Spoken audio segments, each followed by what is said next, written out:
وهدى ورحمة للمؤمنين. اعوذ باللہ من الشیطان الرجیم، بسم اللہ الرحمن الرحیم۔ آیت نمبر 7۔ هو الذی انزل علیک الکتاب، وہ اللہ، وہ ذات ہے جس نے اتاری آپ صلی اللہ علیہ وآلہ وسلم پر الکتاب۔ اللہ وہ ذات ہے جس سے زمین اور آسمان کی کوئی چیز چھپی ہوئی نہیں، اور اللہ جو ماؤں کے پیٹوں میں اپنی مخلوق کی تخلیق کرتا ہے، ان کو بناتا ہے، پیدا کرتا ہے، وہ اللہ بہتر جانتا ہے کہ اس کی پوری مخلوق میں سے کون اس قابل ہے جس کو وہ اپنی کتاب دے۔ تو اللہ نے اپنی پوری مخلوق میں سے محمد صلی اللہ علیہ وآلہ وسلم کو چنا، کتاب دی۔ اس کتاب میں منہ، اس میں سے آیات محکمات، کچھ آیات ہیں محکم۔ محکم کا لفظ حکم سے نکلا ہے، یعنی احکام والی آیات، وہ آیات جو واضح ہیں، جن میں اللہ کے احکامات ہیں، احکام شریعت ہیں، جیسے نماز، روزہ، حج، زکوٰۃ، حرام اور حلال والی آیات، جیسے ہم نے سود کی آیات پڑھی، تو وہ ساری آیات محکم ہیں، اور ہننا، وہ الکتابی، اصل ہیں کتاب کی۔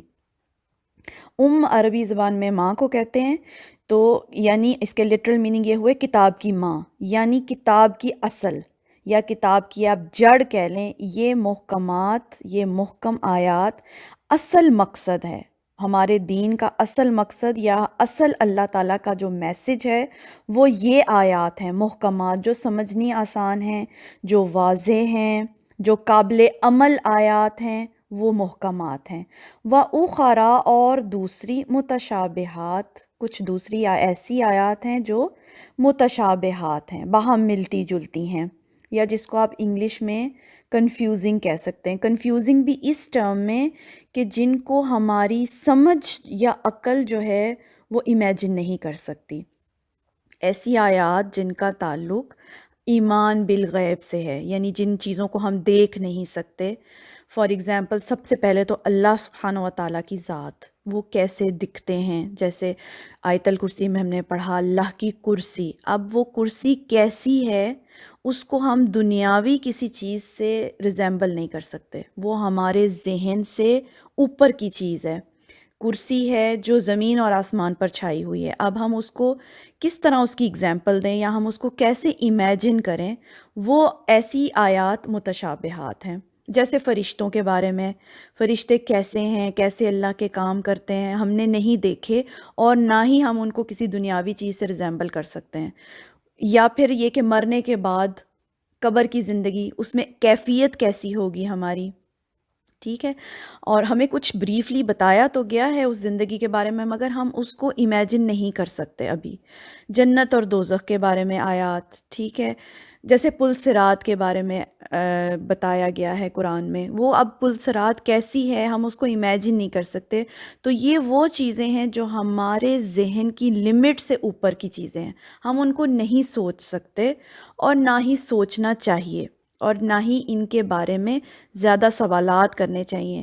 متشابہات جو آیات ہیں ان کے بارے میں ہمارا رویہ کیا ہونا چاہیے کہ ہمیں بہت زیادہ ان کے بارے میں نہیں سوچنا، بس ہیں، ہمارا ایمان ہے، ٹھیک ہے، اور ہمارا زیادہ فوکس محکمات پر ہونا چاہیے جو عمل کرنے والی چیزیں ہیں۔ آگے اللہ تعالیٰ کہہ رہے ہیں فَأَمَّا الَّذِينَ، تو لیکن وہ لوگ فِي قُلُوبِهِمْ زَيْغٌ، جن کے دلوں میں ٹیڑھ پن ہے، کجی ہے، یعنی ایسے لوگ جو دین پر عمل کرنا نہیں چاہتے، وہ کیا کرتے ہیں فَيَتَّبِعُونَ مَا تَشَابَهَ مِنْهُ، پس وہ پیچھے پڑے رہتے ہیں ان آیات کے جو شبہ ڈالنے والی ہیں۔ وہ لوگ جن کی نیت قرآن پر عمل کرنا نہیں ہے، وہ ان باتوں کے پیچھے پڑے رہتے ہیں جو متشابہات ہیں۔ مِنْهُ ابْتِغَاءَ الْفِتْنَةِ، اور وہ چاہتے ہیں کہ فتنہ کھڑا ہو، لوگوں کو اصل چیز سے فوکس کرنے کی بجائے وہ لوگوں کو ڈیویٹ کرتے ہیں، وہ لوگوں کو قرآن سے دور کرتے ہیں، فتنہ کرنے کے لیے متشابہات کے پیچھے پڑے رہتے ہیں۔ وَابْتِغَاءَ تَأْوِيلِ، اور وہ چاہتے ہیں، تلاش کرتے ہیں تعویل، اس کی تعویل، جیسے حروف مقطعات ہیں قرآن پاک کی، وہ آیات جن کا معنی بتایا ہی نہیں گیا، الف لام میم، ہمیں نہیں معلوم ان کا کیا معنی ہے، اب انسان ان آیات کے پیچھے پڑا رہے اور انہی کی تعویل کرنے کی کوشش کرے، مطلب نکالنے کی کوشش کرے اور اصل حکم پر فوکس نہ کرے، تو ایسے لوگ فتنہ ڈالتے ہیں۔ تو ہمارا رویہ کیا ہونا چاہیے؟ جو اصل حکم ہے، جو اصل میسج ہے، جو محکمات واضح آیات ہیں، ہمیں چاہیے کہ ہم ان پر عمل کریں، اور جو متشابہات آیات ہیں جن کے بارے میں ہمارا ذہن سوچنے سے قاصر ہے، ان کو ایمان بالغیب کا حصہ کہا گیا، اور ہمارا ایمان ہے کہ وہ ہیں، کیونکہ اللہ نے بتا دیا، مگر ان کے پیچھے نہیں پڑنا، ان کی تعویلیں نہیں نکالنی، ان کے مطلب نہیں نکالنے، ان کے بارے میں زیادہ سوالات نہیں کرنے۔ انشاءاللہ اس آیت کو جو ہے باقی کا نیکسٹ ہاف ہم کل کریں گے۔ سبحانک اللہم و بحمدک، اشہد ان لا الہ الا انت، استغفرک و اتوب الیک۔